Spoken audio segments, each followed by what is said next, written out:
Pachytene अवस्था हमने देख लिया है, इसमें क्रॉसिंग ओवर होता है डिप्लोटीन।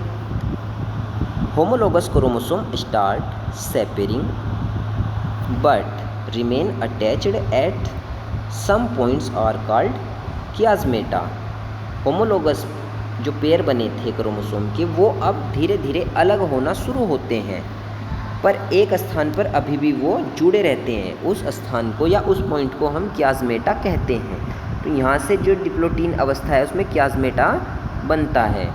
और 5 और लास्ट स्टेज इसकी डाइकाइनेसिस देखते हैं। Chromosome become highly condensed. Chromosome में संघनन होता है, मतलब वो बहुत ज़्यादा कंडेंस हो जाते हैं। Chiasmata move towards the ends. Chiasmata ends की तरफ चलने लगता है, जिसको टर्मिनलाइजेशन कहते हैं। Nuclear membrane and nucleolus disappear. Nuclear membrane और न्यूक्लियोलस गायब होने लगते हैं या हो जाते हैं। Spindle fibre appear. Spindle fibre का निर्माण होना शुरू होता है। B point metaphase first.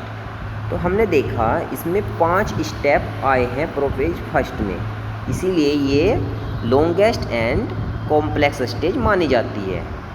Metaphase stage first. Bivalent एलिंग on equatorial plate. Bivalents chromosome अब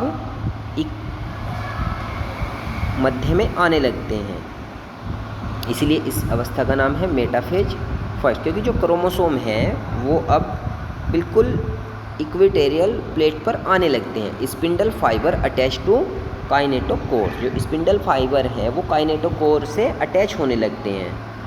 anaphase first. Homologous chromosome separate and move to opposite poles. Homologous chromosome एक दूसरे से अलग होकर अपोजिट पोल पर जाने लगते हैं। Centromere does not divide.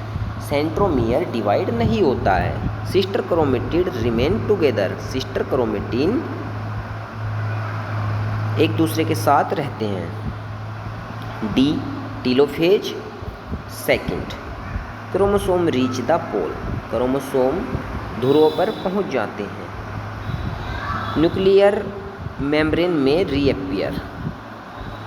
Nuclear membrane जो गायब हो गई थी, हमने देखा था न्यूक्लियर मेम्ब्रेन कब गायब हुई थी, डाइकाइनेसिस स्टेज पर वो गायब हो गई थी। अब वो फिर से अपीयर हो गई, मतलब बन गई।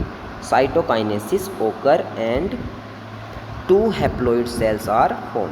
साइटोकाइनेसिस होता है और 2 हैप्लॉइड सेल्स बन जाती है। यहाँ से आगे मियोसिस सेकंड हम कल कंटिन्यू करेंगे। Thank you.